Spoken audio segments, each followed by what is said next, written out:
les bons conseils et l'animation de Alain pour cet après-midi. Merci. OK, merci beaucoup, Julie. Excusez-moi. Ce qu'on va faire aujourd'hui, c'est quelque chose que j'affectionne beaucoup. Et vous allez comprendre pourquoi. C'est comment souvent on se parle à nous-mêmes. Et quand j'enseigne, je demande souvent aux participants, je leur demande, je vous pose la question à vous-même aussi, là, c'est qui la personne qui vous critique le plus dans la vie? Et la plupart des gens répondent nous-mêmes. Et yo, comme dirait mon ado, comment ça se fait qu'on ne joue pas dans notre équipe? Et la méditation qu'on va faire aujourd'hui, qui est une méditation, mais en même temps aussi un peu de visualisation, de mise en situation ou d'imagerie mentale, permet un peu d'aborder ça. Je tire la méditation des travaux de Kristen Neff et Christopher Gerber. Peut-être que c'est le workshop. C'est le Mindful Self-Compassion Workshop. Donc, si ça vous intéresse, je trouve ça intéressant de faire les exercices qui sont dans ce livre-là. Donc, il y a 3 éléments dans la self-compassion ou auto-compassion. Le premier, c'est plus l'aspect pleine conscience, prendre conscience de ce qui se passe en ce moment même. Le deuxième, c'est de réaliser que c'est dans la nature humaine, que c'est commun à la nature humaine de vivre ce qu'on vit, donc on n'est pas seul. Et le troisième élément, c'est le fait d'avoir de la gentillesse pour soi-même, donc de cultiver la bienveillance et la gentillesse. En anglais, c'est self-kindness. Et c'est ça qu'on va pratiquer aujourd'hui. Donc d'abord, si vous voulez, on va commencer maintenant. Si vous voulez d'abord, peut-être juste prendre le temps d'arriver ici, maintenant. C'est-à-dire que tout le monde, on a eu notre journée, peut-être une journée de travail, une journée à la maison, ou peu importe ce que vous faisiez, on a été actif. Et maintenant, on arrive à maintenant, à 16h36. Et juste de prendre le temps de voir dans quel état on est maintenant, comment on arrive. Donc d'abord, si vous le voulez, soit fermez les yeux ou abaissez le regard, mais vous regardez rien. C'est comme si c'est un regard qui voit rien, simplement un regard interne.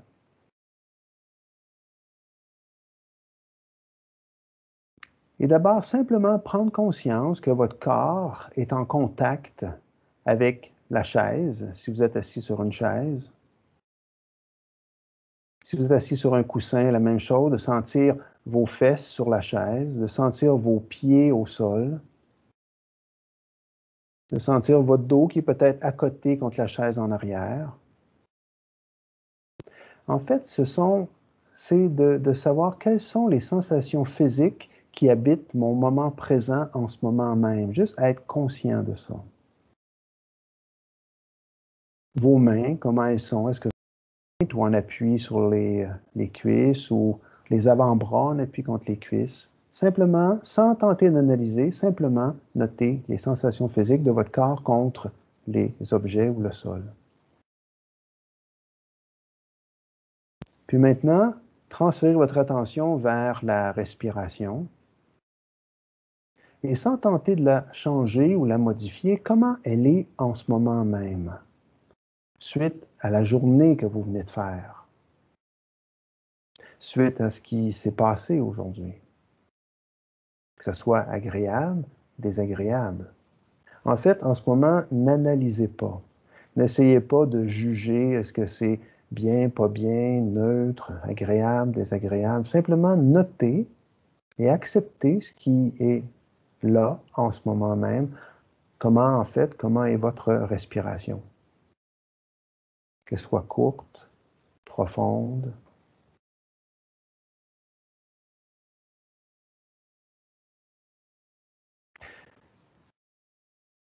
Puis maintenant, vous allez faire 3 respirations, 3 grandes respirations, 3 grandes inspirations par la bouche et 3 expirations par la bouche aussi.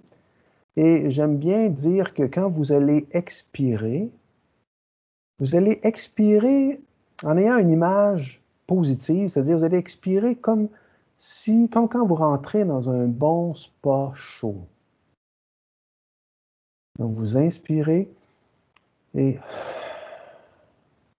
lâchez complètement ou du mieux que vous pouvez. Une autre image peut être, pour certaines personnes, expirez comme quand vous êtes écœuré. C'est-à-dire que vous lâchez prise, vous abandonnez. Encore 2 fois peut-être.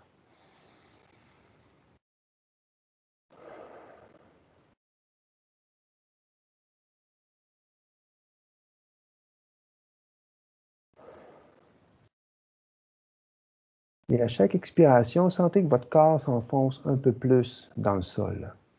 Comme j'avais dit dans les méditations précédentes, le meilleur véhicule qu'on a pour le lâcher prise, c'est l'expiration. Et on est souvent pris en inspire. Donc le fait de laisser aller, d'expirer avec les 2 images que je vous ai données permet d'enfoncer un peu plus.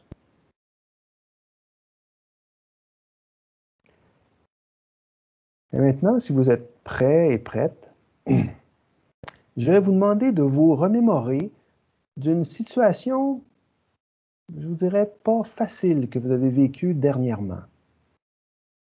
Pas une situation difficile au point que ce soit trop difficile. Peut-être une difficulté à 3 sur 10. 10 sur 10 étant très, très difficile. Ça peut être au travail, ça peut être avec un collègue, avec nos enfants, vos enfants, avec un ami, peu importe, mais essayez de revoir avec votre imagerie mentale, de visualiser une situation où vous avez vécu un peu de difficulté.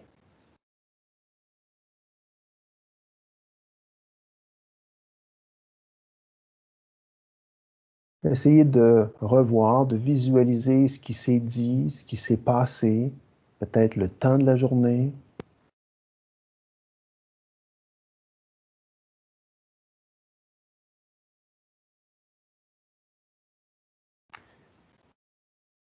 Puis maintenant, toujours en ayant cette situation-là en tête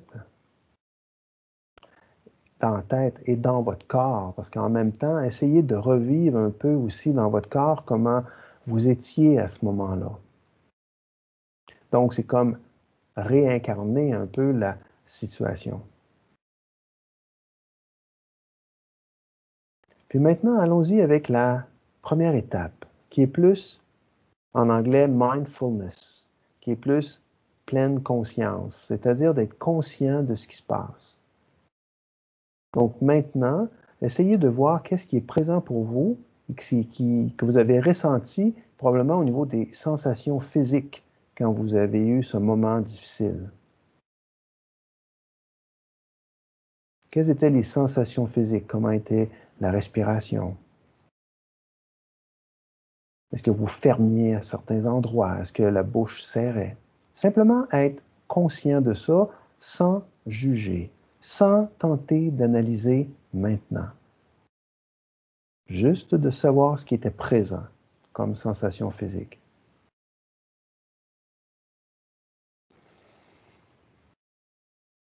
Puis maintenant, au niveau des pensées, qu'est-ce qui était présent au niveau des pensées? Qu'est-ce qui vous vient à la tête quand vous repensez à cette situation? Donc, être conscient de ce qui se passait dans votre tête à ce moment-là.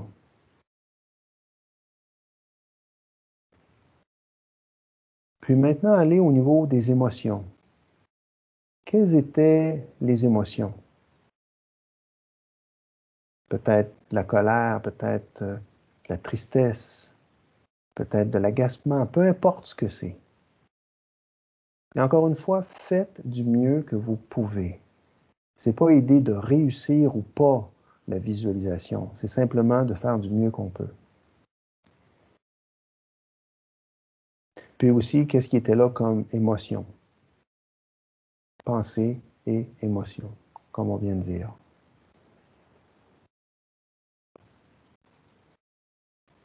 Donc, la première étape, c'est d'abord d'être conscient de ce qui est présent en termes de pensée, sensations physiques et émotions, sans tenter d'analyser.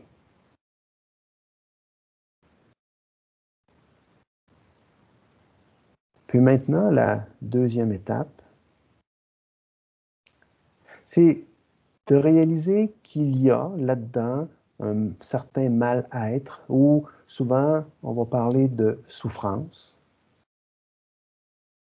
Donc, juste pour l'instant, d'accepter que la souffrance soit là et de se dire que ça fait partie de la nature humaine d'avoir de la souffrance. Et je ne suis pas seul.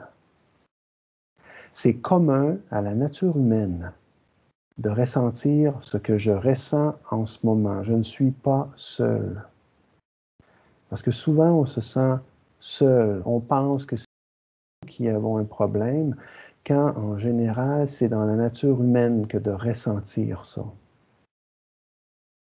Donc, vous n'êtes pas seul là-dedans.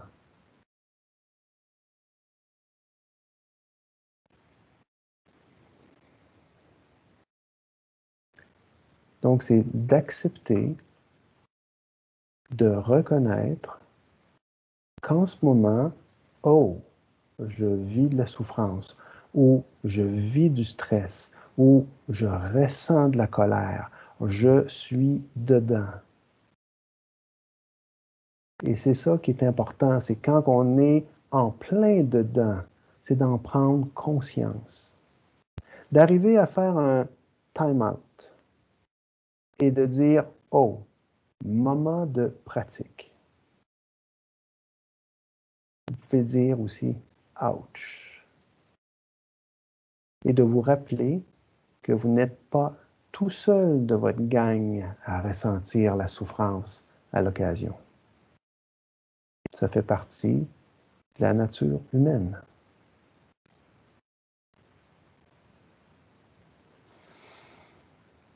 Et troisième étape, ayez envers vous-même, en considérant tout ce que vous venez de faire, en étant conscient et en vous rappelant que ça fait partie de la nature humaine, d'essayer de développer envers vous-même de la gentillesse, la bienveillance, ce qu'on appelle en anglais kindness. Si vous le voulez, vous pouvez mettre vos deux mains au niveau du cœur,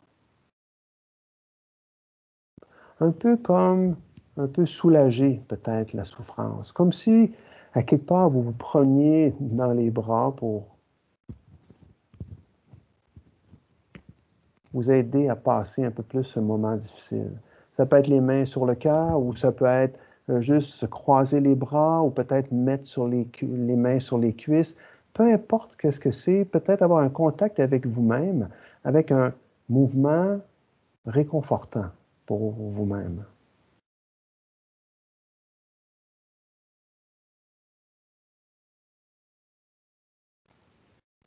Et maintenant, je vous demanderai d'imaginer.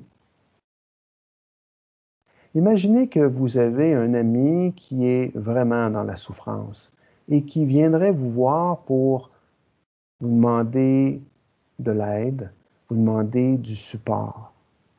C'est un ami que vous aimez bien, beaucoup. Qu'est-ce que vous lui diriez? Quel mot choisiriez-vous pour le réconforter? Peut-être d'abord l'accueillir, l'écouter sans juger.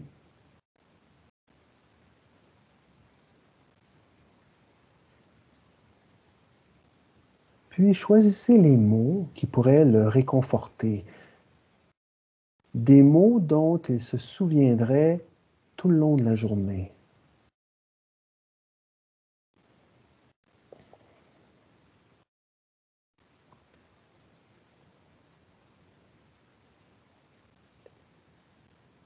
Puis maintenant, revenez à vous et repensez à la situation un peu plus difficile que vous aviez.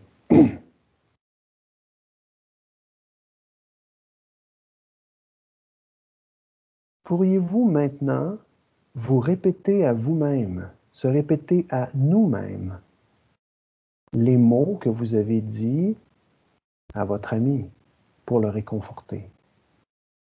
Pouvez-vous vous dire ça maintenant à vous-même? Donc des mots de réconfort. Peut-être une accolade virtuelle ou réelle que vous vous faites vous-même. Peut-être même utiliser des mots comme « Oh, ça c'est dur, hein, mon grand? »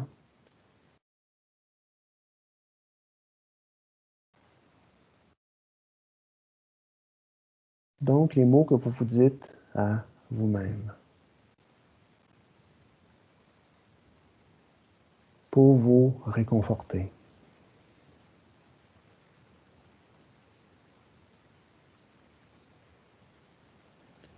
Puis maintenant, laissez aller l'image de la situation difficile et revenez maintenant, ici, maintenant, à votre corps en ce moment même et regardez ce qui est présent pour vous en ce moment, sans juger. Et revenez à votre respiration.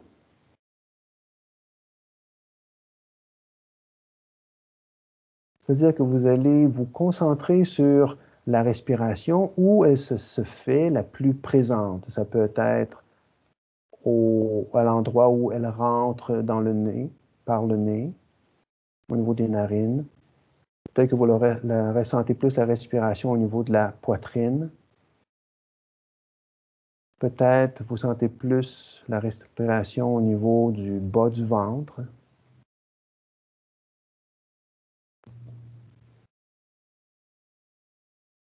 Et concentrez-vous maintenant simplement sur les sensations physiques de l'air qui entre dans le corps à l'inspire et l'air qui sort du corps à l'expire.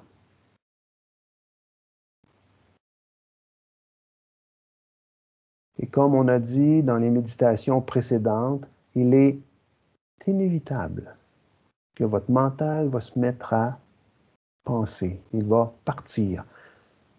Il va se mettre à penser ou va être attiré par quelque chose.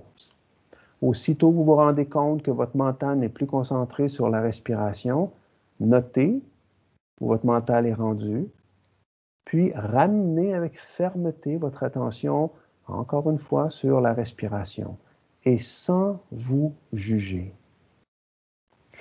Et c'est là l'autocompassion. C'est de réaliser que je suis parti, première étape. Deuxième étape, de vous dire, c'est normal. C'est dans la nature humaine que de partir. J'ai pas quelque chose qui va pas bien en moi. Pas du tout. Et troisième étape, sans juger, avec gentillesse mais fermeté, ramenez votre attention sur la respiration. Et vous allez cela peut-être des milliers de fois dans une journée. Et c'est là l'entraînement mental, dont le Dalai Lama parle souvent, l'entraînement mental. Et c'est là que l'entraînement mental se fait. D'être conscient qu'on n'est plus concentré, qu'on n'est plus dans le moment présent, qu'on est rendu où, et qu'on se ramène en se disant que c'est normal. Et à chaque fois que vous expirez, sentez que le corps s'enfonce un peu plus dans le sol à chaque fois.